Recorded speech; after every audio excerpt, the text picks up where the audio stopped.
ഉത്തർപ്രദേശിലെ മെയിൻപുരിയിൽ ഗർഭിണിയെ തല്ലിക്കൊന്നു. 21-കാരി രജനി കുമാരിയാണ് കൊല്ലപ്പെട്ടത്. ഭർത്താവും കുടുംബവുമാണ് പ്രതികൾ. അർജുൻ പീതാംബരൻ നമുക്കൊപ്പം വിവരങ്ങളുമായി ചേരുന്നുണ്ട്. അർജുൻ, ഗർഭിണിയാണ്, എന്താണ് ശരിക്കും സംഭവിച്ചത്? ആര്യ, സ്ത്രീധനത്തിന്റെ പേരിൽ നടന്ന തർക്കമാണ് ഈ കൊലപാതകത്തിലേക്ക് കടന്നത്. 4 മാസം ഗർഭിണിയായിരുന്നു രജനി കുമാരി കൊല്ലപ്പെടുന്ന സമയത്ത്. വിവാഹ സമയത്ത് ഈ വർഷം ഏപ്രിലായിരുന്നു വിവാഹം നടന്നത്. ആ സമയത്ത് സ്ത്രീധനമായി കുറച്ച് പണം നൽകിയിരുന്നു.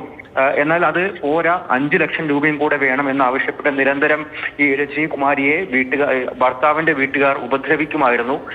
ആ പണം അത്യാവശ്യമായി വേണമെന്ന് ഈയിടെയായി പറഞ്ഞ് ഉപദ്രവം കൂടിയിരുന്നു. ഇത് പക്ഷേ രജനി കുമാരി വീട്ടിൽ അറിയിച്ച സമയത്ത് അതിന്റെ ആവശ്യമില്ല, അങ്ങനെ കൊടുക്കേണ്ട ആവശ്യമില്ല എന്നുള്ള നിലപാടായിരുന്നു. എന്തായാലും ഈ പെൺകുട്ടിയുടെ വീട്ടുകാർ എടുത്തത്. ഇതിന് പിന്നാലെ ഉപദ്രവം കൂടി. കഴിഞ്ഞ വെള്ളിയാഴ്ചയാണ് ഇത്തരത്തിൽ കൊലപാതകം നടക്കുന്നത്. അതായത് കുതിരെ തല്ലി രജനി കുമാരിയെ ഭർത്താവിന്റെ കുടുംബവും ചേർന്ന് അതോടെ ക്ഷീണിതനായി തളർന്ന് വീണ രജനി കുമാരി പിന്നീട് മരിക്കുകയായിരുന്നു. ഈ തെളിവ് നശിപ്പിക്കാനായി രജനി കുമാരിയെ അപ്പം തന്നെ ഈ ഭർത്തൃ വീട്ടുകാർ അവിടെ പുറകുവശത്ത് തന്നെ ഉണ്ടായിരുന്ന ഒരു വയലിൽ കൊണ്ടുപോയി ഈ മൃതശരീരം കത്തിക്കുകയും ചെയ്തു എന്നുള്ളതാണ് മറ്റൊരു പ്രധാനപ്പെട്ട കാര്യം. അതായത് സ്വന്തം വീട്ടുകാർക്ക് മകളുടെ മൃതശരീരം അവസാനം നോക്കുന്നത് കാണാൻ പോലും സാധിച്ചില്ല. പിന്നീട് ഈ വിവരം അറിഞ്ഞ് രജനിയുടെ വീട്ടുകാർ വീട്ടിലേക്ക് എത്തുകയായിരുന്നു. അവരെ പ്രശ്നങ്ങൾ ഉണ്ടാക്കി. പിന്നാലെ പോലീസിൽ പരാതി നൽകുകയുമാണ് ചെയ്തത്. എന്തായാലും 6 പേരെയാണ് എഫ്ഐആറിൽ പ്രതി ചേർത്തിട്ടുള്ളത്. ഇവരാരെയും പിടികൂടാൻ സാധിച്ചിട്ടില്ല. വീട് അടഞ്ഞു കിടക്കുകയാണ്.